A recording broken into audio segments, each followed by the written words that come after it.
El siguiente programa es apto para todo público.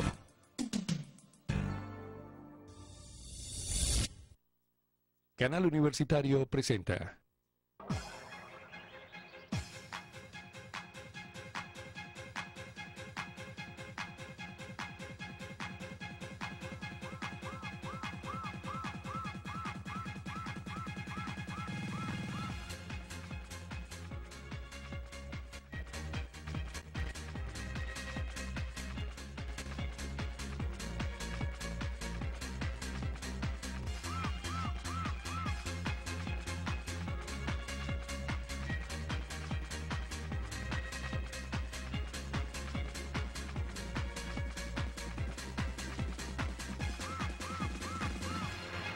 Hoy vamos a presentar y de una vez vamos a saludarlo a Libardo Orejuela Díaz. Bienvenido, Libardo, por acompañarnos hoy. Nos sentimos orgullosos, satisfechos, y será el amigo Lizardo quien le va a hacer la primera pregunta respecto a quién es Libardo Orejuela. Claro, tiene que ver con eso, Libardo. La verdad es muy importante para nosotros tenerte en Hebdomadario Libros, Lecturas y Salud. Indudablemente que Libardo pertenece a esa generación de hombres cultos, de hombres ilustrados. Yo le llamo un neorrenacimiento en la ciudad de Cali, cuando aparecen nombres como Libardo, como Miguel Yusti, como Estanislao Zuleta, y así sucesivamente. Hay un neorrenacimiento acá. Pero vamos a conversar con Libardo, a dialogar a través de palabras claves. Por ejemplo, Palmira. Palmira, la ciudad que tenemos aquí. la ciudad de Las Palmas, ¿qué es? La ciudad de Las Palmas. Esa Palmira, ¿qué significa en el corazón, o sea, en el recuerdo de Libardo? A ver, en primer lugar significa una realidad. Palmira es mi ciudad nutricia. Los expertos consideran que compite con Girardot por el mérito de ser la ciudad intermedia más importante de Colombia. Dicen los expertos que tiene el piso térmico más rico del país, desde estructura calcárea hasta la punta del páramo. Y en segundo lugar, significa mi primer gran compromiso con los libros, porque en mi macrofamilia yo era, por decirlo coloquialmente, el preferido de mi bisabuela. Ajá. Lucila Chávarro, una mujer que me enseñó dos cosas. En primer lugar, la dignidad. Ella era hermana de Pacho Chávarro, dueño de un par de ingenios, y de la Hacienda Belén, donde han dormido aproximadamente 7 presidentes de Colombia. Y sin embargo, la viejita resolvió no vivir en casa de su hermano, en la Hacienda Belén, sino que resolvió vivir con nosotros. Y me regaló un libro, cuando yo tenía 3 años, libro que por supuesto nunca leí, titulado, oigan bien, Las minas del rey Salomón. Luego llegó la película, yo fui al teatro solo, pocas veces uno va a un teatro solo, realmente lloré durante 2 horas, pero el regalo de mi bisabuela de ese libro, del ser que más me quiso en mi niñez, me comprometió con los libros. Y luego aprendí, incluso en Palmira, logré adquirir un libro de José María Vargas Vila y aprendí de él, libros, mendrugos de pan que quito a mi boca para dárselos a mi cerebro. Esa es Palmira para mí. Oh, qué lindo, qué lindo. Espectacular. Es decir, tener uno la visión de su ciudad desde el punto de vista de sus antepasados y desde el punto de vista de sus libros, realmente es un panorama pictórico, intelectual, bien hermoso, ¿no es cierto? Pero hay otra palabra clave, y que también no solamente la tienes en el recuerdo, sino en la actualidad, y esa palabra es Cali. A ver, Cali es como, si Palmira fue la casa, Cali fue el balcón de esa casa. Cali me paró frente al mundo. Y Cali me permitió vivir, para mí, una de las épocas más espectaculares del mundo contemporáneo, que fue la época de 1968. El París mayo rebelde, que está condensado con la frase de los chicos parisinos, de la imaginación al poder y prohibido prohibir. Cali me formó como miembro de una generación de hombres sin permiso, es decir, de hombres que no hacemos genuflexión frente al poder, y de hombres que solamente nos arrodillamos ante el supremo arquitecto del universo. Eso es Cali para ti. Eso es Cali realmente para mí. Ah, muy lindo, muy lindo. Y fíjate que Cali significa otras cosas. Por ejemplo, década del 70. Sí, por eso hablaba de 1968, la erupción más importante del movimiento juvenil del mundo. En Praga, con Duchet, en París, con Daniel Cohn-Bendit, el niño rojo terrible, Daniel Lerouch, en Berlín, en México, cuando los Juegos Olímpicos, en el 70. Pavorosamente pavimentados por la matanza de Tlatelolco, la Plaza de las Tres Culturas. Y en Cali, oígase bien, que fue para mí el segundo gran foco de la rebelión mundial de la juventud estudiantil. Secundaria, ¿Lo consideras así? Para mí el segundo gran foco. Que Cali es una mundial.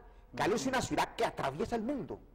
Cali es una ciudad que le habla al mundo, para bien y para mal, en la estela de lo afortunado y también en la estela de la tragedia, a tal punto que hoy, yo lo califico así: Cali es la capital de la guerra en Colombia. Ese puede ser nuestro infortunio. Ustedes recuerden que el teatro de operaciones militares del conflicto militar interno de los colombianos está en el suroccidente. Está entre Cauca, Putumayo, Valle y Nariño. Y resulta que la gran ciudad que receta los malos logros de la guerra es Santiago de Cali. De ahí que tengamos una ciudad con los percances de vulneración al sagrado derecho a la vida y a la integridad personal como Santiago de Cali. Pero donde está la tragedia, ustedes recuerden, también está la esperanza. Claro que sí. Libardo, dentro de ese periodo hay nombres de hombres que hoy también siguen actuando o que ya se han ido, que tengas en tu recuerdo. Claro, mire, yo tengo en primer lugar el recuerdo del más grande humanista del siglo XX en Colombia, el maestro Álvaro Pío Valencia. Álvaro Pío. Ave María. Claro. Solía visitarlo semanalmente en la histórica y sacra ciudad de Popayán, y el maestro, sin una nota al pie, solía darme una clase de 2 o 3 horas sobre cultura espartana o filosofía ateniense. Claro. En segundo lugar, con un hombre con el cual jamás crucé una palabra, pero he cruzado sus concepciones y sus libros. Dicen algunos que es el pensador más importante de Colombia de los últimos 50 años, Estanislao Zuleta. Sí, señor. En tercer lugar, con un hombre que no está aquí. Me dicen que está en Cádiz, España. Me descubro ante la inteligencia de ese hombre. Un hombre del centro del valle llamado Hugo Gómez Ángel. Hugo Gómez Ángel, nuestro histórico profesor en la Santiago de Cali de Introducción a la Ciencia del Derecho y el nombrado profesor de Filosofía de la Universidad Nacional de Colombia. Claro. Creo que esa especie de triángulo o de troika uno le permite configurar, le permite perfilar lo que fue la Cali de la histórica década de los 70. Hermoso. Pero ahí sale otra palabra clave, porque vamos a trabajar con palabras claves, ¿cierto? Claro que hay sí. una palabra clave. A tocar este hombre con esa dialéctica y ese conocimiento que trae, Claro. que ha acumulado y que cada vez nos está regalando por medio de todos los televisores y de todos los canales de televisión, porque lo están invitando permanentemente a que dé su opinión sobre los problemas de nuestro país. Y con mucha razón, ahora lo veremos con la obra que tiene Libardo. Sí, claro, vamos a Porque mostrarlo. es que no se habla por hablar, se habla porque detrás hay un trabajo investigativo, hay un trabajo de descubrimiento de leyes, hay un trabajo de proposiciones. Pero yo quiero retornar a la palabra clave que ya Libardo nos dio. Universidad Santiago de Cali. Mire, en el país pueden haber en el espectro de la educación superior 4 o 5 tipos de universidades. Las universidades públicas, las universidades conventuales de franciscanos, dominicos, jesuitas, las universidades privadas que esconden habilidosamente su ánimo de lucro, y 3 o 4 universidades que para mí son universidades de ejercicio democrático, 2 de ellas de cogobierno, la Autónoma Latinoamericana de Medellín y la Universidad Santiago de Cali, que replican el histórico Grito de Córdoba de 1919, y la Universidad Libre, que es una oferta de educación laica para Claro. combatir el dogmatismo y la esclerosis en la producción de los conocimientos. Creo que en esa especie de jardín la Universidad Santiago de Cali florece por doquier. Quiere decir que tú eres un producto de la Universidad Santiago de Cali en muchos aspectos. Eres egresado de la universidad, de la Facultad de Derecho, y has vivido y formas parte de la vida universitaria, incluso en la actualidad. Pero ya nos diste la otra palabra clave: Universidad Libre de Colombia, que también forma parte de la vida de este intelectual que hoy en Ecdomadario tenemos el gusto de presentar con Rafael García Rojas. Muchísimas gracias. Vamos a conocer nuestros patrocinadores y ya regresamos, continuamos con Libardo Orejuela Díaz. Continuamos entonces con esas palabras claves para poder llevar rápidamente en ese tránsito de todo lo que nos quiere decir, y nosotros queremos preguntarle a nuestro amigo Libardo. Claro, habíamos descubierto aquí, como en un panorama muy hermoso, la palabra Universidad Libre de Colombia, que entre otras cosas resuena en el corazón de Libardo, pero también el de nosotros. Mi primera clase universitaria la dicté en la Universidad Libre. Fue ese el primer escenario donde el pensamiento se pudo El debut. desbordar hace muchos años, 1977, Libardo, ¿no? Entonces, la palabra clave es Universidad Libre de Colombia. Hermoso nombre, Universidad Libre. Bello nombre. Entonces, ¿cómo resuena eso en tu corazón? Que a propósito, es como dice Galeano, en el recordis, en el recuerdo. Mire, para decirlo con las palabras de un título de Neruda, residencia en tierra. Nos tocó el otro tema, ¿no? Mis dos residencias en tierra mayores son la Universidad Libre de Colombia y la Universidad Santiago de Cali. De la Universidad Libre yo fui su presidente en Cali entre 1992 y mediados de 1995. Y les quiero decir, dos ilustres colombianos, el maestro Gerardo Molina y Jorge Eliezer Gaitán, fueron rectores magníficos de la Universidad Libre de Colombia. Y con Gaitán, que es para mí el personaje del espectro político más importante de América Latina, no de Colombia, de América Latina, hay un bello recuerdo que consagra la Universidad Libre. Gaitán dictaba en la Libre, en Bogotá, Sociología Criminal. Y dice su biógrafo y discípulo, César Ordóñez Quintero, que cada vez, no de vez en cuando, cada vez, en toda ocasión, que Gaitán terminaba su clase, era sacado en hombros por los estudiantes. No me digas Y lo paseaban por el resto de la universidad, cual torero afamado saliendo del coso magistral de Sevilla, después de haber cortado oreja, Y dos rabo. orejas y un rabo. De No. modo pues, Es que eso grafica impresionante. lo que es la Universidad Libre de Colombia, creada y fundada y activada por los hermanos de las logias masónicas, Claro. para entregarle a la sociedad colombiana y a la civilización occidental una universidad laica realmente irrepetible. Oh, pero es que ese es un episodio de la educación universal. Es decir, lo que tú hoy nos traes alrededor de la Universidad Libre es un hecho que dentro de la didáctica universal es un hecho extraordinario. Uno pregunta, ¿qué otro maestro ha sido sacado como torero triunfante, no? Universidad Libre. Pero hay otra palabra clave que aparece aquí. Ajá. ¿Ya la oyó, no? Sí, ya lo oímos. Neruda. Pablo Neruda. Mire, es que Neruda no solamente, Rafael y Lizardo, no solamente es el hijo del país del pan, del vino y del mar. Neruda no solamente es un poeta universal. Neruda es, digámoslo así, el propietario del idioma y de las palabras que hablamos en este continente para cantarle al dolor y al amor. Yo tengo sobre Neruda grandes episodios. Neruda me ayudó a enamorar mujeres. Cuando una mujer silente se cruzaba por mi vida, yo hurtaba un verso de Neruda y empezaba a decirle, me gusta cuando callas porque estás como ausente. Entonces esa mujer quedaba sensibilizada. Mire toda la ayuda que me dio Neruda. Poemas de amor. Neruda me enseñó a comprender que no podíamos terminar con odios viscerales hacia el conquistador español.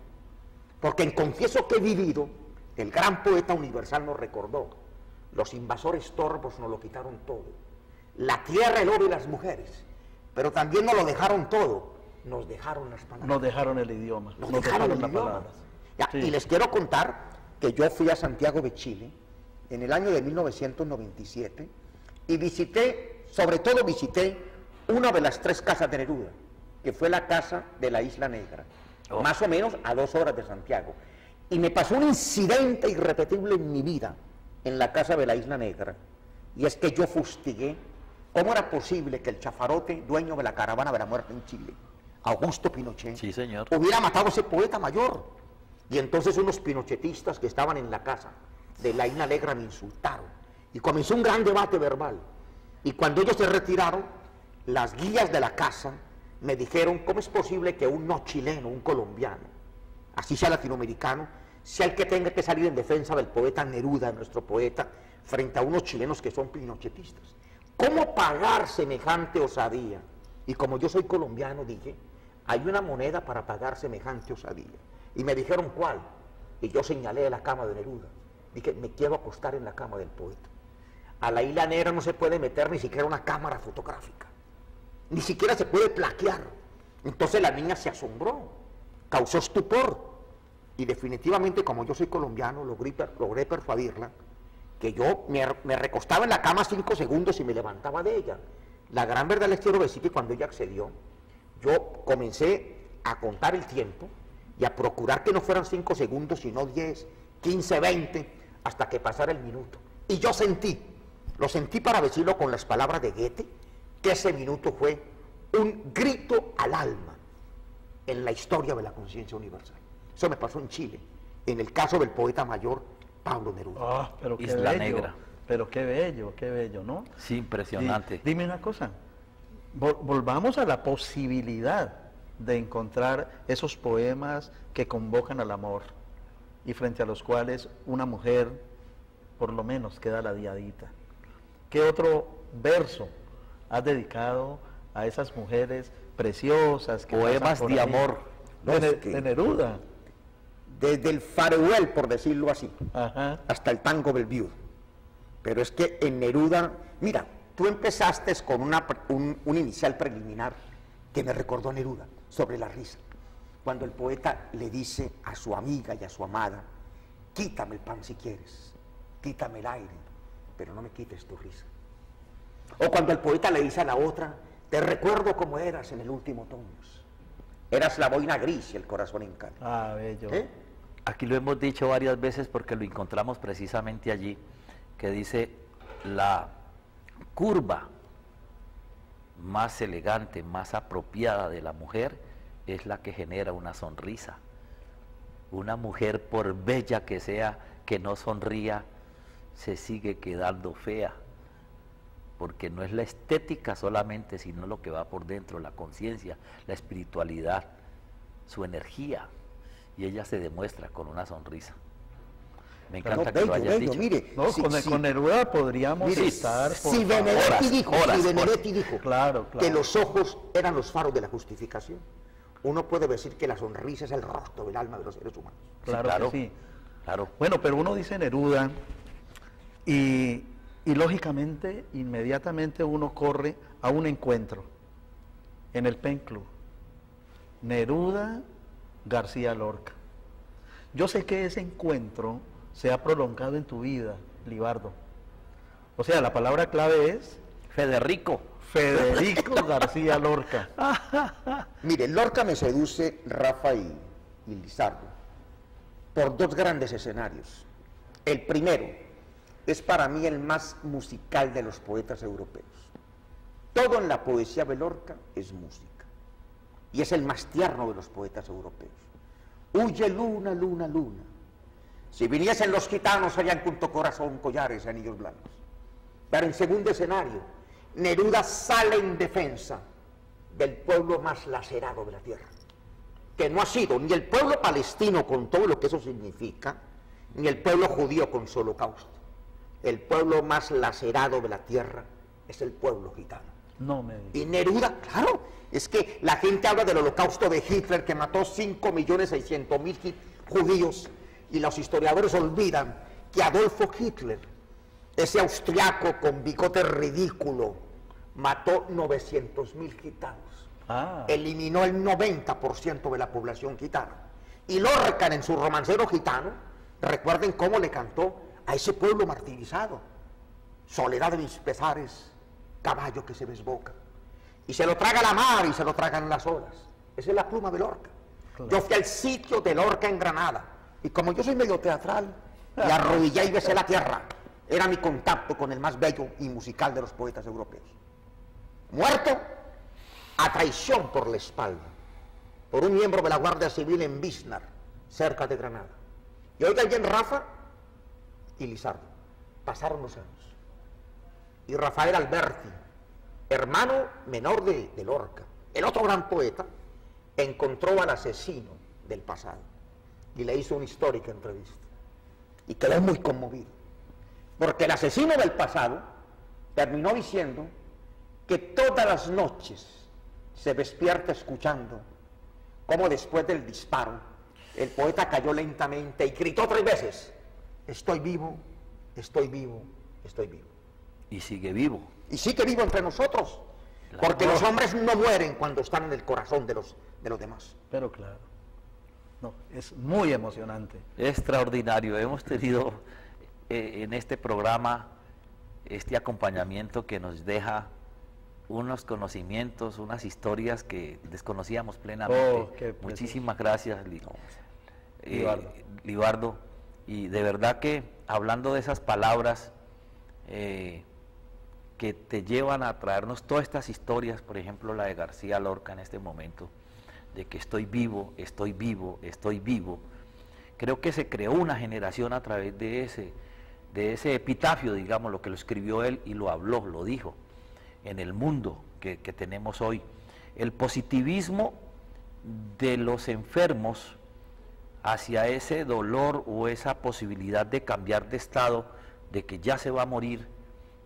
Los médicos, algunos de ellos de esa misma época, comenzaron a generar que estoy vivo, voy a vivir, y vale la pena, por lo menos para mi caso, algo que está sucediendo en este momento en Sudamérica, con el comandante, se le puede llamar así, Chávez, que él, según sus allegados, él está todo el tiempo en esa proposición de que está vivo, está vivo, está vivo, porque él quiere seguir viviendo. No lo han lacerado de muerte como sucedió con Federico García Lorca, sino que él es una enfermedad normal que lo está llevando a la tumba. Es decir, esa proposición de que si yo no quiero, pues no se da. Claro. Y me disculpa que traiga esto a colación porque son historias reales y que tienen una connotación universal. Muy linda, ¿no? Sí, no. Es que escucha esta cosa, Lizardo, sí, claro. Rafa, y perdonen. Cuando Lorca muere, su otro compañero poeta inmenso, en un libro de los que escribí hay un bellísimo poema de ese hombre, Miguel Hernández. De Miguel Hernández. Claro. Está en la cárcel y le dedica un poema a Lorca. Y hay un verso que le dice: primo de las manzanas, no podrá con tu cuerpo la carcoma, no podrá con tu savia la lengua del gusano. O sea, tipos que están vivos. Y oiga lo que les voy a decir a ambos. Lorca tiene que ver con Cali. Cali era una ciudad de los balcones. Hoy por la inseguridad es una ciudad de las rejas. Han muerto los balcones en Cali. Claro. Y cuando Lorca siente que la muerte lo convoca, porque los hombres sabemos cuando vamos a morir. Lo que pasa es que muchos hombres no interpretan el signo de los tiempos. Sí, señor. Cuando Lorca siente que se va a morir, suelta una especie de carta poema, en donde escribe: cuando yo muera, por favor, dejad el balcón abierto. Y la pregunta es ¿por qué? Para que mi alma en forma de libélula pueda salir por el balcón y contactar con las vuestras. Eso ha muerto en Cali, porque en Cali desaparecieron los balcones. Mire cómo el espíritu de Lorca se pudiese revivir en Cali si combatimos la inseguridad que hoy lacera toda esta ciudad tan hermosa. La ciudad de las rejas. Claro, claro que sí. No, y sobre todo yo creo que, Libardo, hemos llegado a un punto en el cual, pues estamos hablando de la muerte, pero estamos hablando también de que la muerte no es ese momento en el cual cerramos los ojos y la mirada se nos oscurece, ni es ese momento en el cual el tic-tac del corazón deja de latir. Cesa. Que no es tampoco cuando incluso nuestras dendritas se separan del cerebro. sino que la muerte es el olvido. La muerte es el olvido. Sino que la muerte es el olvido. Y en el caso de estos hombres que estamos hoy recordando contigo, Pablo Neruda Y Federico García y Federico García Lorca, y los otros que ya está mencionando, Miguel Hernández, no han muerto. Rafael Alberti. Viven, ellos viven. Y entonces la vivencia humana es, en ese caso, superior a la muerte humana. Entonces, yo no sé si usted nos da más espacio o hacemos un corte y decimos que venga la obra. Sí, para que venga la obra. De Libardo Muy bien. Orejuela. Muy bien, maestro. ¿Le gusta? Entonces, vamos a un corte y ya regresamos. Maestro Orejuela Díaz. Y usted me disculpa, maestro Lizardo, pero queremos arrancar porque es que esta obra es, como se dice, una magna obra. Magnífica, prolífica y de una información y de una investigación. Tenemos este primer libro, Los grandes señores de la noche. Maestro Libardo, ¿qué quiere decir los grandes señores de la noche? En una de su primera obra. Esos significan los grandes invasores de la muerte. Y lo voy a sintetizar de la siguiente manera. Yo conocí en Pasto, esa hermosísima ciudad sureña de Colombia, a un teólogo suizo llamado José Anrain. Y él me enseñó varias cosas. La primera me enseñó expresiones de Guillermo Federico Hegel, el llamado secretario del espíritu del mundo. Que, sin embargo, dijo que nosotros éramos continentes perdidos. Claro. Y entonces yo asumí el reto de mostrarle al mundo en una obra Controversial. que las culturas precolombinas, la maya, la azteca, la inca, la muisca, para señalar únicamente 4 de las tantas, eran tan importantes, y si no se quieren más importantes, que las culturas europeas del occidente de la época. Y oiga bien, las 2 ciudades más grandes de Europa en la época eran París y Londres, 150.000 y 120.000 habitantes. Y Tenochtitlán, la capital azteca, fundada sobre el lago Texcoco, tenía 350.000 almas. Esa bellísima ciudad que traducen del náhuatl al castellano, Capullo de Rosa junto al nopal, había sido construida de tal manera que estos tipos significaban que conocían desde cultura espacial, manejo de las matemáticas, diseño estético, etcétera, etcétera. De modo que este texto no tiene más intención que decirle al mundo paneuropeo que nosotros tenemos una presencia de vanguardia en el banquete mundial de la civilización. Bellísima idea. Bueno, y aquí tenemos otro que nos dice: encuentro bicentenario con el general del pueblo, Simón Bolívar. Le cuento Rafael y Lizardo. Hay 5 hombres sentados a la diestra de Dios Padre, que son Karl Marx, a pesar de que era ateo, sí, el cerebro más grande de la humanidad, dijo Federico Engels el día de su entierro en Highgate, en Londres, el sordo inmenso de Ludwig van Beethoven. Claro, claro. El sordo inmenso, claro. De Ludwig van Beethoven. Imposible, No. sí. Albert Einstein. Albert Einstein, que estuvo hasta el siglo pasado. Claro, 56. el Mahatma Gandhi, nuestra alma grande. Ah, carajo. Sí, Y señor. Simón Bolívar. Y dicen que el supremo arquitecto del mundo se deleita en la cúpula del cielo conversando con esos 5 hombres, pero que tiene alguna preferencia por el general Bolívar, que en junio de 1830, oigan la historia, sale de Bogotá hacia el exilio en San Pedro Alejandrino, y los espíritus menores colocaron grafitis en la capital, fuera longaniza de la capital, cuando los europeos lo veneraban. Llegó a San Pedro Alejandrino, hacienda de un extranjero, de José Mier. Claro. Y en medio de una soledad terrible, solamente perturbada por un grupito musical de violines que le llevaba el general Tomás Montilla para que el Libertador muriese con tranquilidad. Tenía únicamente 3 libritos en su biblioteca: El Quijote de la Mancha, la Biblia y un libro de Jean-Jacques Rousseau titulado El Contrato Social. Y Bolívar soltó esta perla al general Montilla: los 3 más grandes majaderos de la historia hemos sido Jesucristo, Don Quijote y yo. Y 10 días antes de morir, soltó su última carta a Fanny de Villars, la mujer del barón Troviano. Oigan el trozo de esta carta me tocó el papel del relámpago, iluminar un poco en el espacio y caer profundo en el abismo. En homenaje a ese hombre descomunal está este texto, Encuentro de América con el general del pueblo. Muy bello, muy bello. Maravillosa obra. Además, un extraordinario, voy a ponerlo en comillas, dictador. Tenía hasta 5 secretarios y simultáneamente Bolívar le dictaba cartas a uno, declaraciones al otro, ensayos al otro, crónicas al otro. De ahí que la obra completa de Bolívar sea algo también para recomendar desde Y el la dromedario. sentencia que dio o que hizo antes de morir, ¿cuál es? Libardo, ¿te La acuerdas de ella? sentencia para que se consolide la unión, Sí. yo bajaré tranquilo el sepulcro, que cesen los partidos, que cese la fractura, digámoslo así, la clase política, la sociedad política suele producir, provocando lesiones en la llamada sociedad civil. Bueno, y me disculpa porque quería escucharlo de sus propias palabras. ¿Qué pasa con ese líder que quiere asimilarlo, que quiere emularlo? Nuestro vecino venezolano, que está en esa pelea, en ese constante decir vivo, vivo y vivo, ¿sí? Pero que no quiere dejar que los partidos, ¿sí?, se unan, se consoliden y desarrollen un país que está en dificultades. Lo de Chávez es muy complejo. Yo estuve en Caracas hace un par de años, invitado. Ajá. Y lo de Chávez es muy complejo porque yo sentí la sociedad caraqueña, de las capas medias hacia arriba, anti-Chávez, Ujú. y de las capas medias hacia abajo, con un amor por Chávez sorprendente, Idolatrándolo. idolatrando a Chávez. O sea, los escuálidos Exactamente. y los chavistas. Y yo le digo, yo pienso que Chávez aún vive, no por los médicos cubanos, ni por los babalaos cubanos.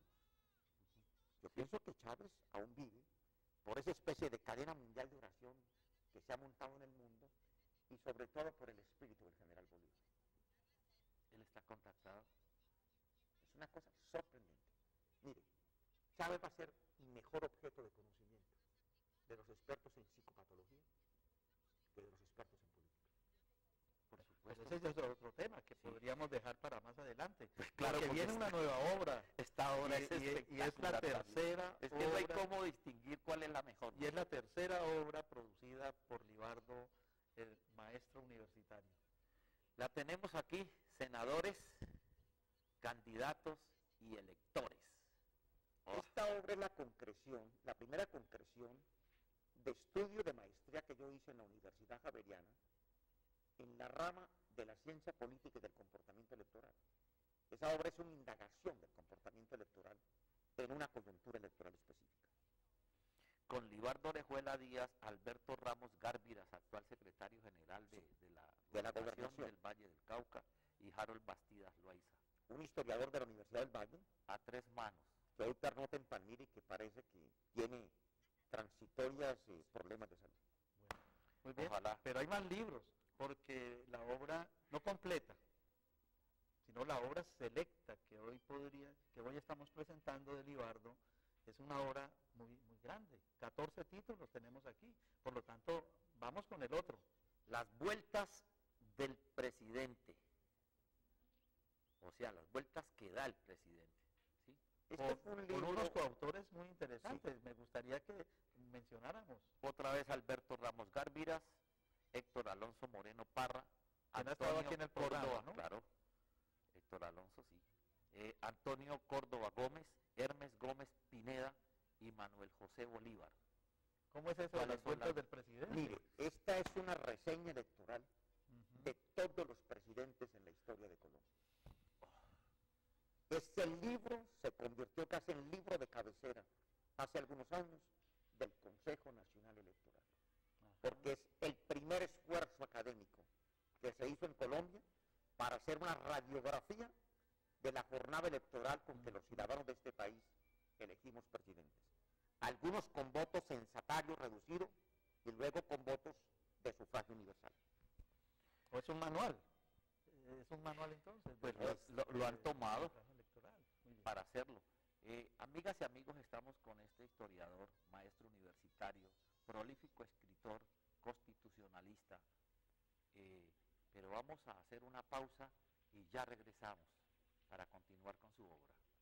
Aquí tenemos la Constitución de 1991, antes de la crisis de legitimidad institucional. Este es un libro sobre la Asamblea Nacional Constituyente, trabajado con la jurista Carmenza Echeverry de Restrepo y reconocido por una fundación alemana en su momento como uno de los 10 libros más importantes en América Latina. En ese momento. En ese momento. Este es uno de los que tiene Publicado por Riquet en la ciudad de Medellín. Muy bien. Extraordinaria obra.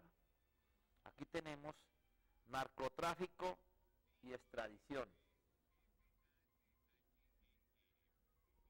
Este, que es un libro arriesgado, profundamente arriesgado, denota la duplicidad en el tema del narcotráfico y de la llamada guerra contra las drogas del Departamento de Estado de los Estados Unidos y de la Casa Blanca.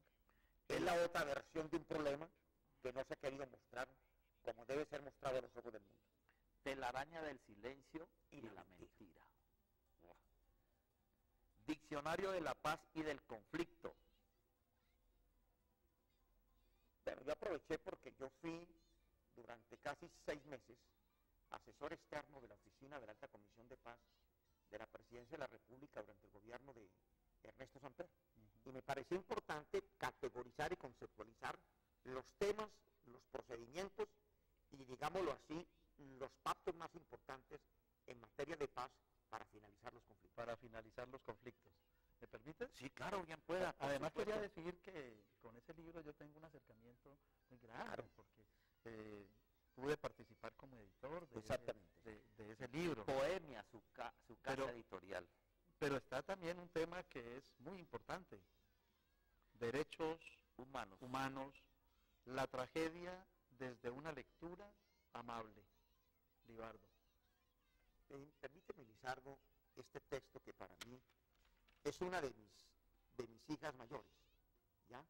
Este texto, entre otras, está dedicada a mi hija Carla Valeria, ¿ya? Y dijo, y a otro niño, que es primo de ella, y digo, a mi pequeña guerrera de sol y de luna, y al otro diminuto gladiador, quienes algún día, de eso estoy seguro, dirán estas palabras por mí. Que cese el dolor en el mundo. No hay duda, porque mira, Libardo, hay una cosa de Oriana Fallaci. Carta a un niño que no llegó a nacer.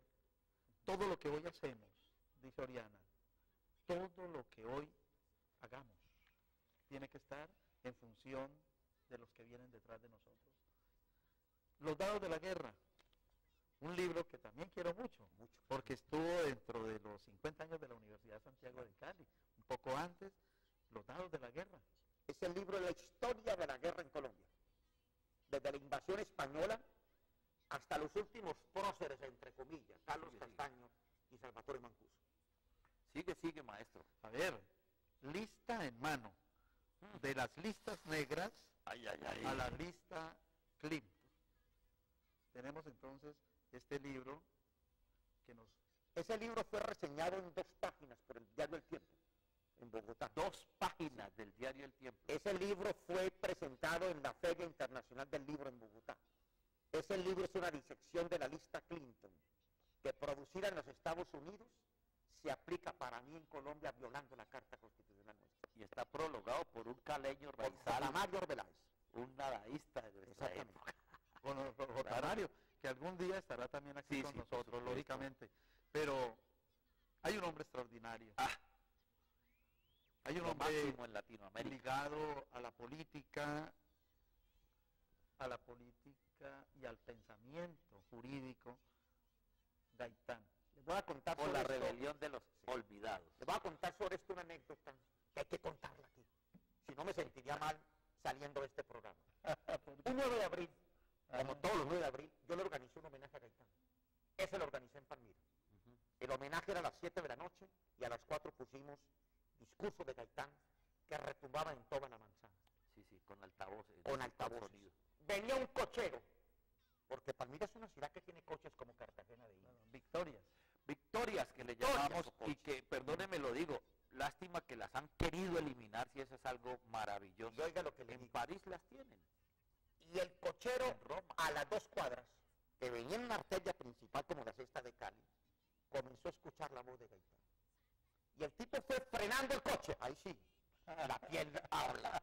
El tipo comenzó frenando el coche y paró el tráfico.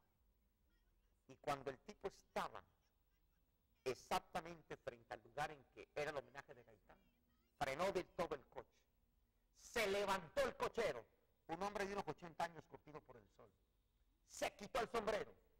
Y yo les juro a Lizardo y a Rafael que de las cuencas de sus ojos brotaron un par de muy humedecidas lágrimas. Ese hombre recordaba al hombre más grande que ha producido este continente en el siglo XX. Jorge Eliezer. Oh, por favor. Oh, qué lindo. Permítame, Casi que a mí maestro. se me sale también un par de lágrimas. Están Sí, que se me sí, salen sí, con, sí. Con esta anécdota, Libardo. Preciosa esa Muy Yo no había nacido, pero he tenido la oportunidad de escuchar alguno de esos discursos de nuestro gran Jorge Eliezer Gaitán. Vamos a una pausa de comerciales y ya regresamos.